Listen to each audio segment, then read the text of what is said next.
안녕하십니까 구독자 여러분, 오늘은 24년 10월 18일입니다. 전국 9대도시 개인택시 시세 좀 알아보겠습니다. 먼저 대표님 본인 소개 좀 해주세요. 예, 안녕하세요. 인천 개인택시 조합 지정업체 갈산상사 이원복입니다.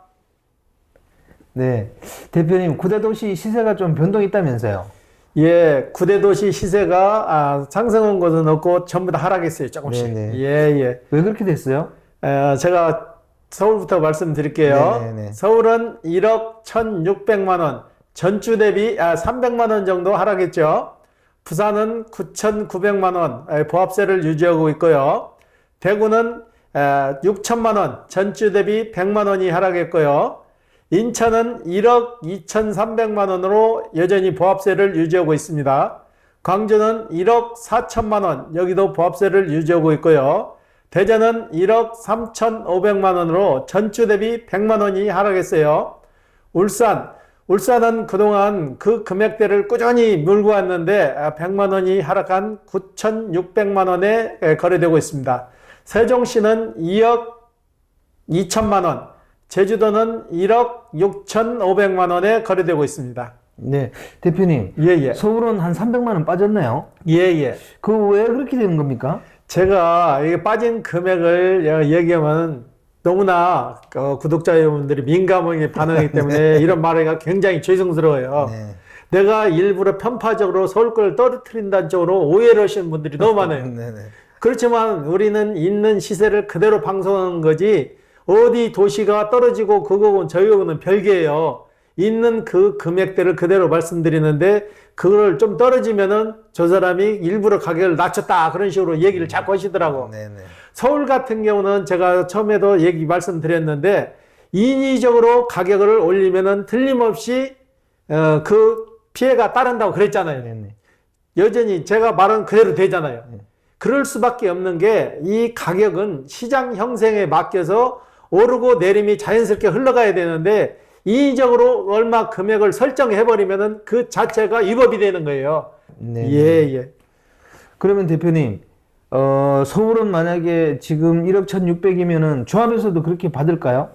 조합에서는 지금 조합 말로는 1억 2천을 고소한다고 그러는데 네네. 처음에는 조합에서도 수수료 명목으로 금액을 받다가 뭐 프로모션 기간이라고 해가지고 뭐 수수료를 안 받는다는 쪽으로 얘기하는데 지금 장안평 업자들하고 제가 통화를 했는데 조합에 매물이 많이 쌓여있다는 거예요.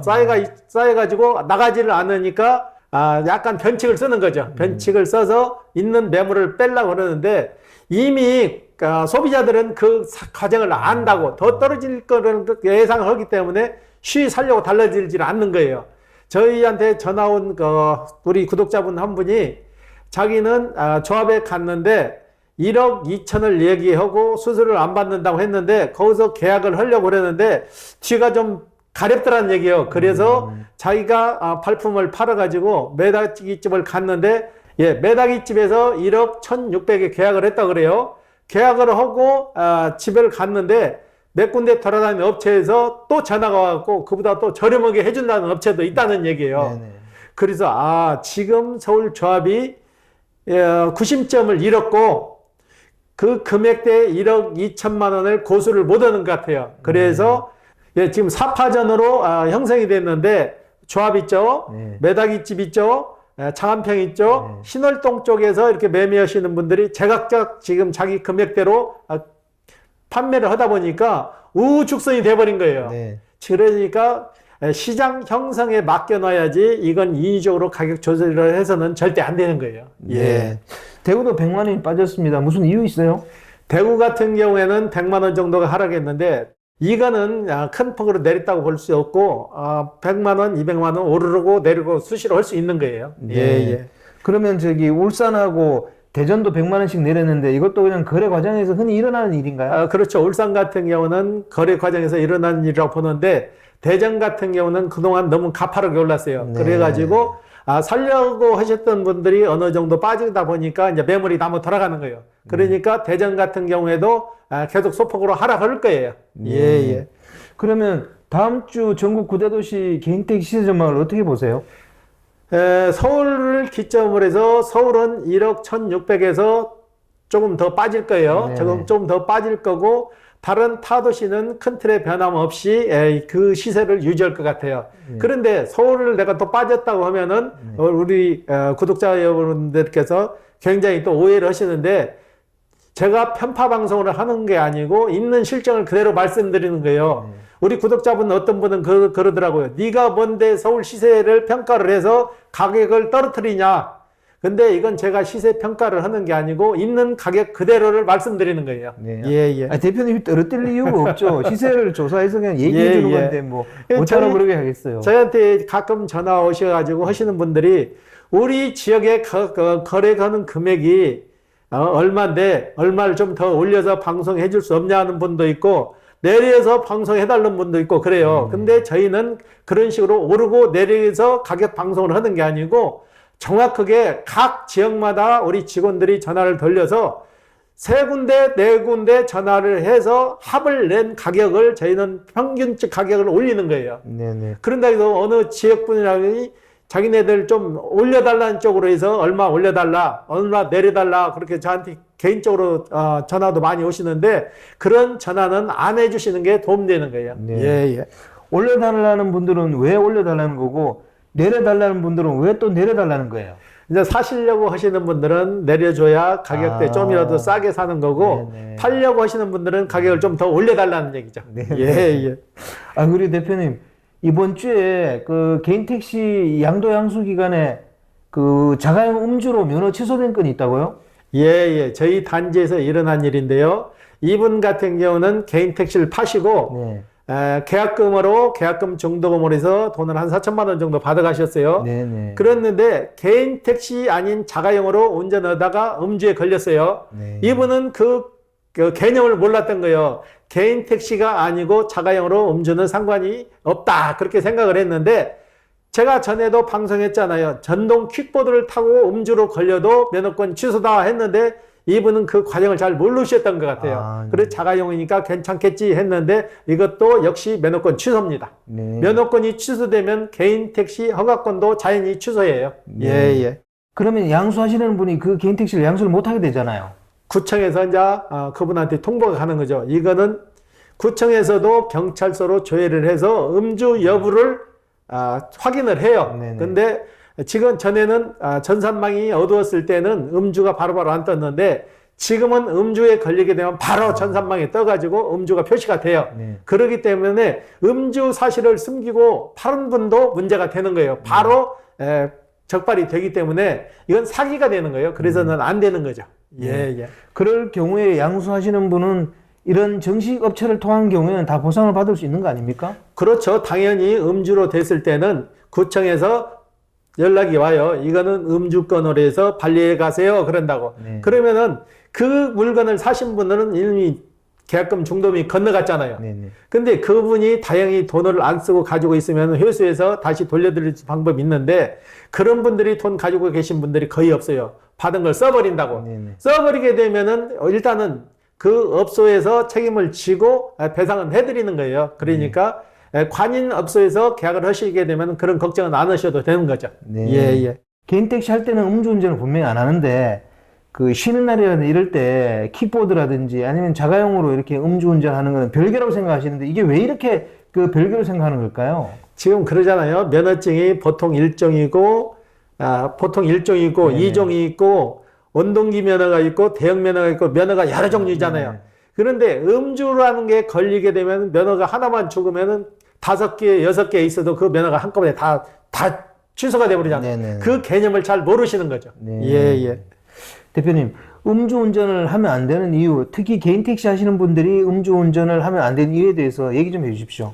개인 택시 하시는 분들이 많은 술을 드시는 것도 아니고, 소주 몇 잔에 돈이 1억 2천만 원짜리 술을 드시는 거예요. 쉽게 말해서 인천 같은 경우에는 지금 남북 가격이 1억 2,300만 원이잖아요. 소주 한 잔에 계산을 해보세요. 소주 한 잔 값이 얼마 그러면은, 소주 5잔을 먹었다면 거의 2,200만 원 선이 되는 거잖아요. 네. 소주 한 잔에 2,200만 원이라는 거 생각하면은 절대 술 못 드실 거예요. 네. 그러니까 택시 운전하시는 분은, 자가용뿐만 아니라 택시 운전하시는 분들은 음주를 해서는 절대 안 되는 거예요. 그리고 제일 무서운 게 숙취. 네. 전날 과하게 술을 드신 게 다음날도 틀림없이 나와요. 알코올 해독 능력이 떨어지는 분들은 다음날 틀림없이 나오니까 음주는 정말 해서는 안 되는 거죠. 예. 제 개인적인 생각으로는 운전대를 잡으면은 그 잡는 기간만큼은 음주를 아예 안 하셔야 된다고 생각해요. 아예 그러니까 개인택시 하시는 분들은 음주 자체를 안 해야 된다고 생각합니다.